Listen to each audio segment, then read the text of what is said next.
अस्सलामुअलैकुम और रहमतुल्लाहि बरकातुहू।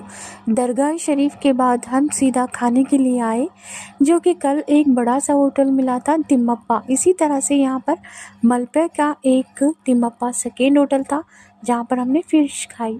फिर वहाँ से सीधा हम आ गए मलपे बीच। तो आप देख सकते हैं समंदर के पास हम सब आ गए और बहुत एंजॉय किए।